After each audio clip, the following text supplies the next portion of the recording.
Assalamualaikum warahmatullahi wabarakatuh.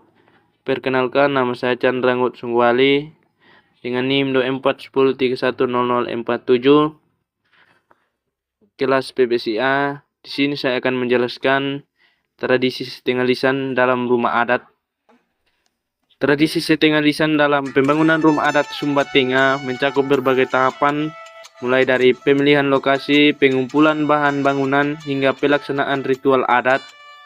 Pada setiap tahap ini, bahasa daerah digunakan sebagai media penyampaian doa, ucapan syukur, dan perintah adat. Terus di sini disampaikan oleh tokoh adat atau ketua kampung dan disertai tindakan simbolik seperti penyembelihan hewan, penanaman batu pertama, atau penyerahan kayu utama. Beberapa bentuk tradisi setengah lisan dalam pembangunan rumah adat antara lain: yang pertama, pengucapan mantra adat; yang kedua, dialog simbolik antara tetua adat; yang ketiga, petua yang disampaikan selama proses pembangunan. Fungsi rumah adat Sumba Tengah. Rumah adat disebut Uma Batangu dalam bahasa Sumba memiliki berbagai fungsi penting. Yang pertama, sebagai tempat tinggal keluarga; kedua, sebagai pusat upacara adat dan persembahan leluhur; yang ketiga, sebagai simbol status sosial dan keturunan; yang keempat, sebagai warisan budaya dan identitas etnis; yang terakhir, sebagai tempat menyimpan benda pusaka dan simbol sejarah keluarga.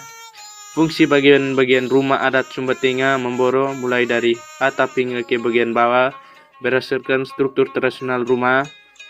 Yang pertama, atap. Bagian paling atas, menara marapu. Fungsi spiritual: atap tinggi berbentuk menara ini disebut juga sebagai menara marapu, menjadi tempat paling sakral dalam rumah adat. Disinilah roh-roh leluhur marapu dipercaya bersemayam. Bagian ini tidak boleh dimasuki sembarang. Yang kedua, tempat menyimpan pusaka. Menyimpan benda-benda sakral atau pusaka keluarga seperti tombak, kain adat, atau perhiasan.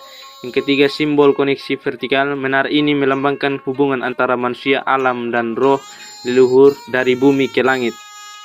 Yang kedua, fungsi kedua, ruang tengah. Bagian tinggal, ruang kehidupan.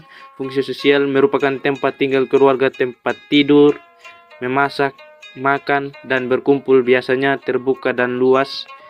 Fungsi pendidikan: di sinilah anak-anak mendengar cerita adat, belajar nilai-nilai dari orang tua dan tetua. Fungsi perlindungan: desain ini untuk menahan angin dan hujan. Rumah ditinggikan agar terhindar dari banjir dan serangan binatang. Fungsi ketiga, kolong rumah atau bagian bawah, tempat simpan dan lindung. Yang fungsi pertama, fungsi ekonomi: digunakan untuk menyimpan hasil panen seperti jagung, padi, ubi, dan kayu bakar. Yang kedua, fungsi peternakan: seringkali dijadikan kandang ternak seperti babi, ayam, atau anjing.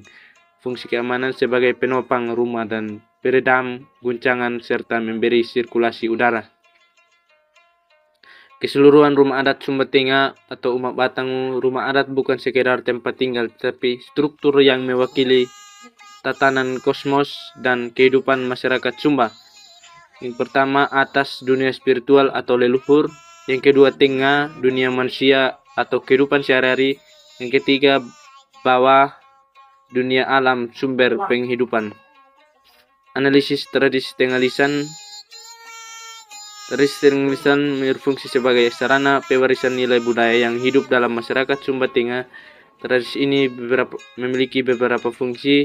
Yang pertama, menjaga kesinambungan identitas budaya. Yang kedua, membentuk kesadaran kolektif tentang pentingnya kebersamaan dan gotong royong sebagai media komunikasi spiritual antara manusia dan leluhur. Yang ketiga, memastikan pembangunan rumah adat berjalan sesuai norma adat.